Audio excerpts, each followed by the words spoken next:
perkenalkan, nama saya Naila Amelia dari kelas 11 Teknologi Komputer Jaringan B.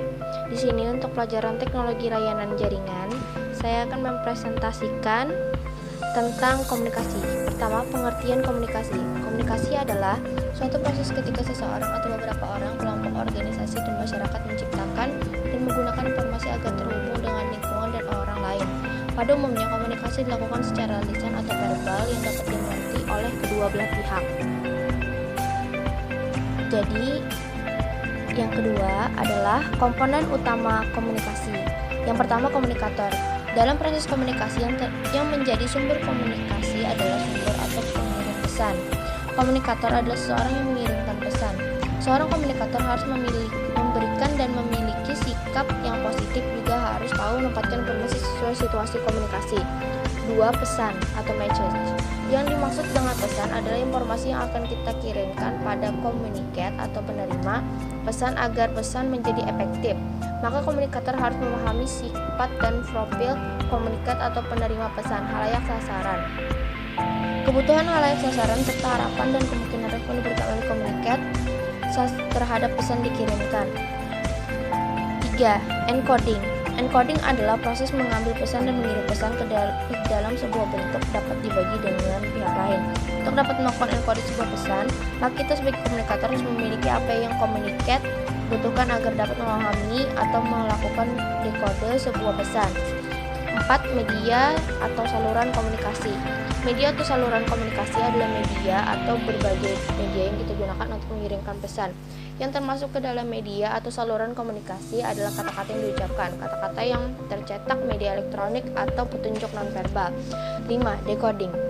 Decoding terjadi ketika komunikat menerima pesan yang telah dikirimkan. Dibutuhkan keterampilan komunikasi untuk melakukan dekode sebuah pesan dengan baik. Kemampuan membaca secara menyeluruh, mendengarkan secara aktif, atau menanyakan atau mengonfirmasi ketika dibutuhkan. 6. Penerima pesan. Komunikasi tidak akan terjadi tanpa kehadiran komunikat. Ketika komunikat menerima sebuah pesan, maka ia akan menafsirkan pesan dan memberikan makna terhadap pesan yang diterima. Komunikasi dapat dikatakan berhasil manakala komunikat menerima pesan sesuai dengan apa yang diinginkan oleh komunikator. Yang ketujuh, umpan balik. Umpan balik memiliki peran yang tidak ternilai dalam membantu kita sebagai komunikator. Untuk memperbaiki keterampilan komunikasi, kita dapat belajar apa yang berjalan dengan baik, apa yang tidak, sehingga kita dapat berlaku secara efisien ketika kita melakukan komunikasi di lain waktu. Yang kedelapan, konteks. Konteks dalam proses komunikasi adalah situasi di mana kita melakukan komunikasi. Konteks dapat berupa lingkungan di mana kita berada dan di mana komunikat berada.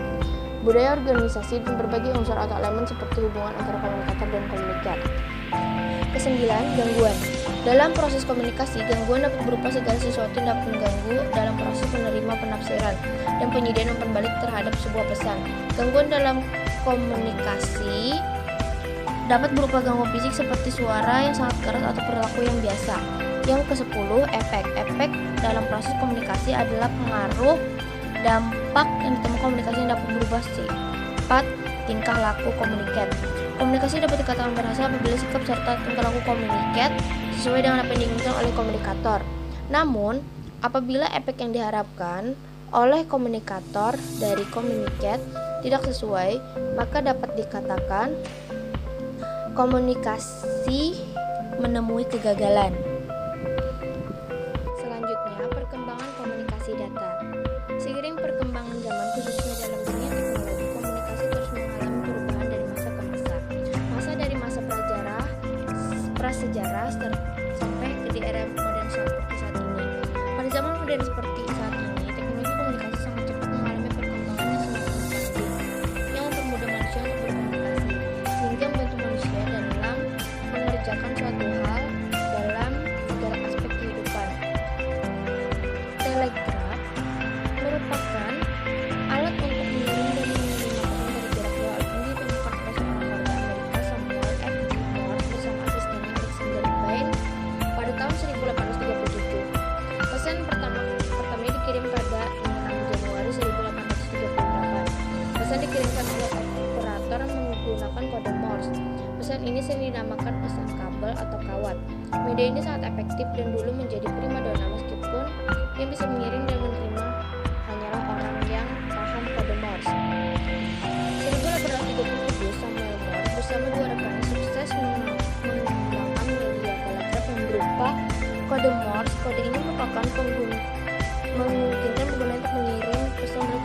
menemukan pada dua lokasi di proses yang bersamaan. 1861 ditemukan teknologi cikabakal film yang mirip seperti sekarang ini, di mana gambar dibuat bergerak dan diproyeksi menggunakan sebuah layar besar. 1876 dikembangkan penulisan bilangan desimal oleh Melvin Dewey. 1877 perangkat telepon ditemukan oleh Alexander Graham Bell pada tahun yang sama Edward Muybridge juga berhasil menemukan teknologi fotografi dengan kecepatan tinggi. 1899 media penyimpanan ditemukan pada tahun ini. Nama menggunakan pita magnetis yang bersifat analog. 1923 Zworykin berhasil menemukan TV tabung pertama. 1939 terciptanya komputer elektronik digital pertama oleh Dr. John P. Atanasoff dan Clifford Berry. 1940 lebih dimaksimalkannya pengembangan teknologi komunikasi digunakan untuk pengiriman dan penerimaan dokumen militer pada saat Perang Dunia Kedua terjadi.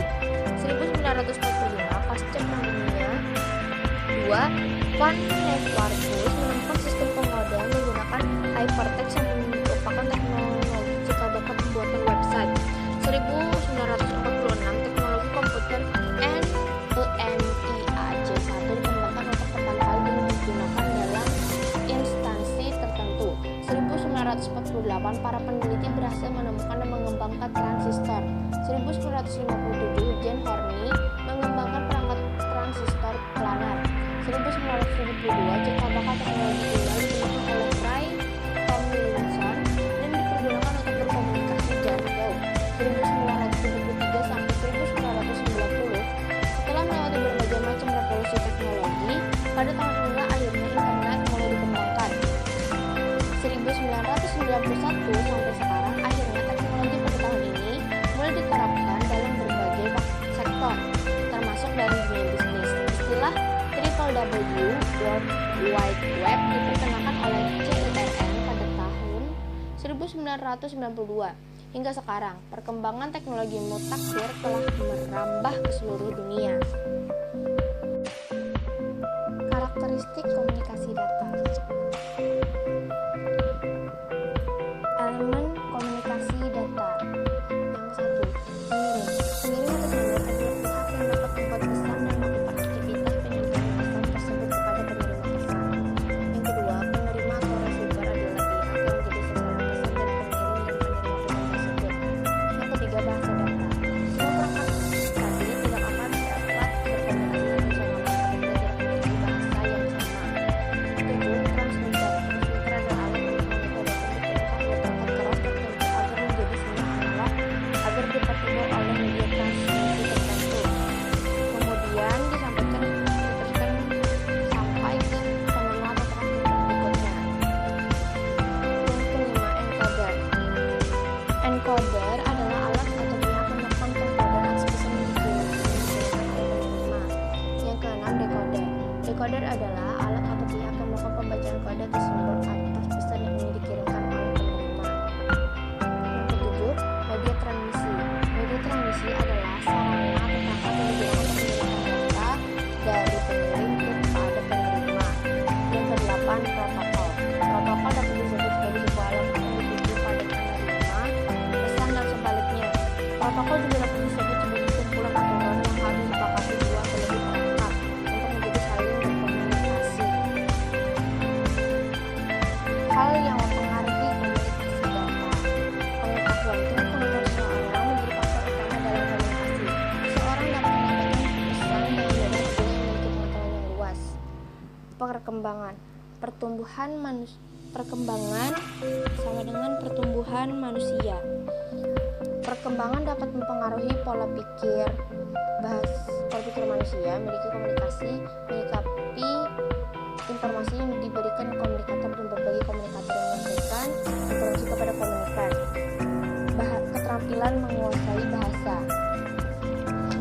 Keterampilan dalam berbahasa ini merupakan salah satu faktor yang sangat terkait dengan pertumbuhan.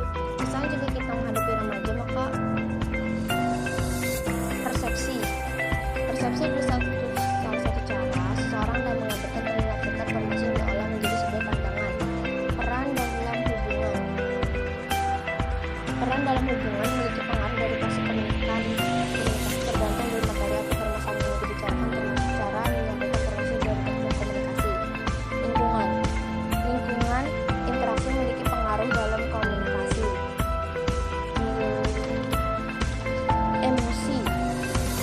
Emosi adalah interaksi seseorang dalam menghadapi suatu kejadian tertentu. 7. Kondisi fisik. Kondisi fisik mempunyai 8 maksudnya. Kondisi fisik mempunyai peranan yang penting untuk komunikasi. Semua indera memiliki fungsi yang digunakan dalam kelangsungan komunikasi. Jenis kelamin. Jenis kelamin, laki-laki dan perempuan memiliki perbedaan dalam berkomunikasi, dapat dilihat dari gaya berbicara dan interpretasi. Dan selanjutnya,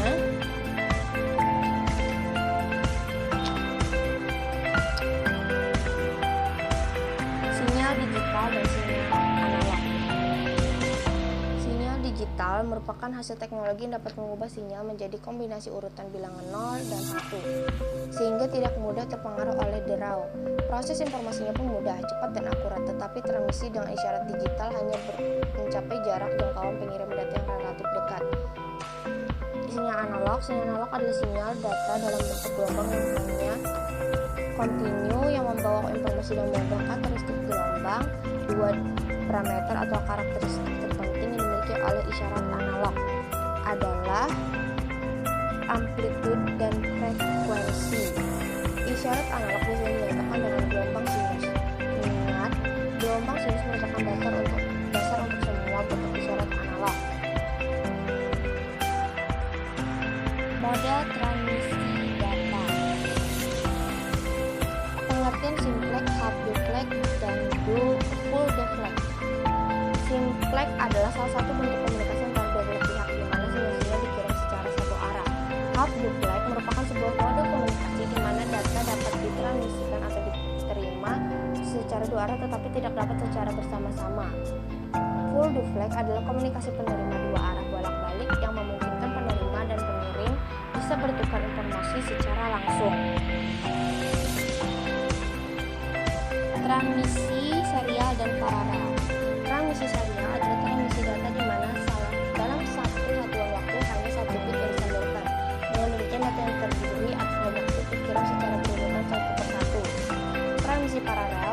Pada transmisi paralel, sejumlah bit dikirimkan per waktu. Masing-masing bit mempunyai jalurnya tersendiri dikarenakan oleh sifatnya demikian, maka data yang mengalir pada transmisi paralel jauh lebih cepat daripada transmisi serial. Mode transmisi paralel bisa digunakan untuk melakukan komunikasi jarak pendek.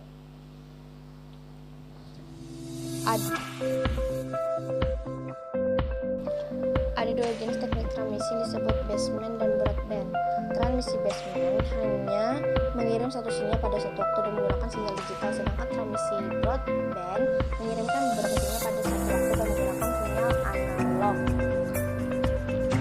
Dan selanjutnya,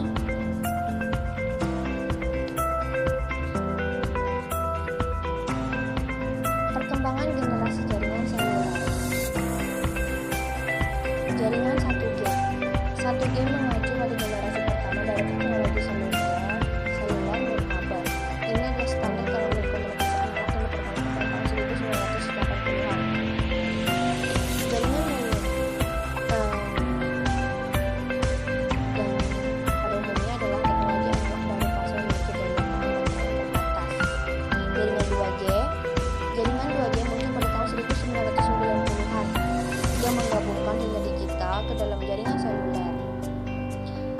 2G adalah implementasi digital 3G maksud saya.